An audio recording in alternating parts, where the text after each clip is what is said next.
Hello and welcome to what is this, the third tutorial. So today I'm going to be talking about the server.properties, and it's pretty simple and straightforward, but I just want to walk you through it so you don't get confused. What the server.properties is it pretty much allows you to change lots of the settings about your server when it starts and pretty much how it runs. And the way you access it is, I'm going to close it really quickly.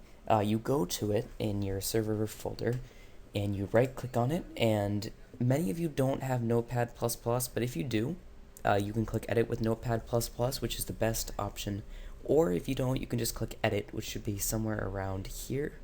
So I would suggest downloading Notepad++, but if you don't, just do open, and you should be able to edit it.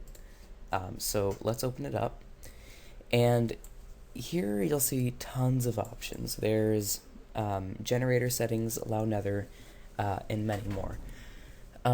You won't be messing with generator settings.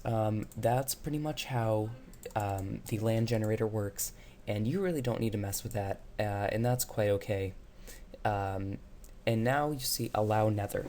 This means if you want to allow people to enter the Nether, or all in all for the Nether to be even generated, I would suggest keeping this to true unless you really, really don't want people to enter the Nether.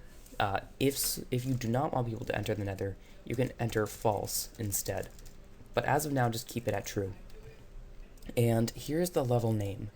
This will be the main name for your main world, which pretty much means where you spawn in. I would suggest keeping this at world because it makes it easier for other plugins to access it at different times. And then below that we have enable query, which means enable people to kind of access specific information about your server. And I would actually set this to true because if you are going to advertise, some server advertising websites suggest you use query to find more extensive information such as your player count. So below that we have allow flight, and I would keep this at false unless you really do want people to fly in your server, although the algorithm that Bukkit and Minecraft uses to test if someone is flying is actually pretty good. So by default I would keep this at false unless you do want people to fly in your server.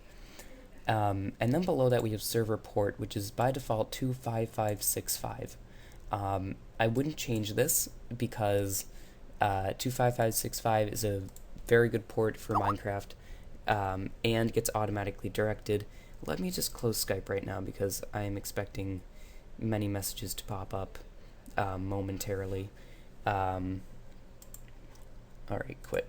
Okay, so the server port by default should be 25565 unless you have another server running or something along the lines of that.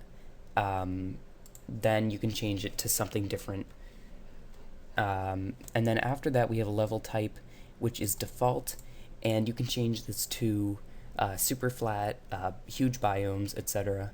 But if you don't want any of that, just keep it at default. Enable Archon. I actually don't know what this means. I always keep it at false. I've never actually needed it. But you could research it if you'd like and find out what it specifically means, but as of now I would just keep it at false. And then here's the level seed. The level seed, as you probably know, is a way to change the seed of your world on your server. If you have a specific one, you could paste it in here, but as of now, I would just keep it at default if you want a randomly generated world. And then here's force game mode.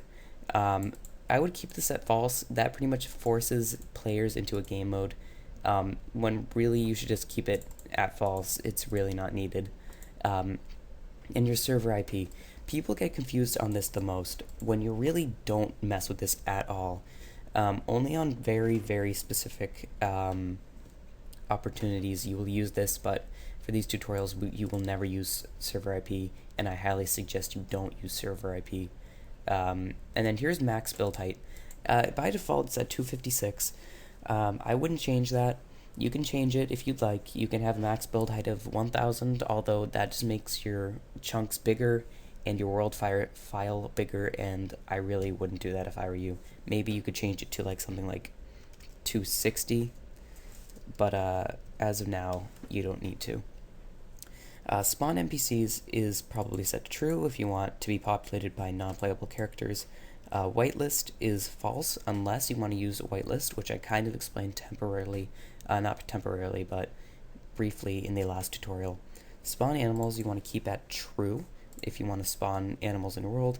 Snooper enabled is pretty much Minecraft's way of testing your environment in your world. So it will just pretty much send data to Minecraft so they can improve the game. And I really don't think you need to change this. I would suggest keeping it at true. Hardcore, false. You know what hardcore mode is. I would keep that at false unless you want it. Then you can set it to true. Texture pack. You can force a texture pack, although it's highly not suggested because there's always problems with it. You should probably just keep that at blank. Online mode, always keep at true. PvP, true, false. You can pick whether you want player versus player. Difficulty, it goes from 1, 2, and 3. I believe 1 is easy, 2 is normal, 3 is hard, and I believe 0 is peaceful. And please don't quote me on that. I'm just guessing. You'll probably want to look up the exact ones if you want to change the difficulty to something different. Game mode, you can set it 0, that means survival. 1 is creative, and 2 is adventure mode. Max players, you can change this to like 45 or 1000.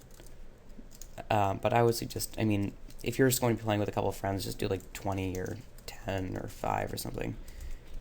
And if you want to spawn monsters in the world, just set this to true. And if you were going to generate structures, which pretty much means like pyramids and jungle temples, keep that at true. View distance is how far the person can see in the world, and really you should keep that by default.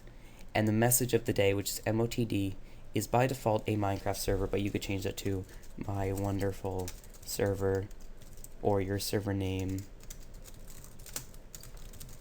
But really, just change that to whatever you want, and it will all work.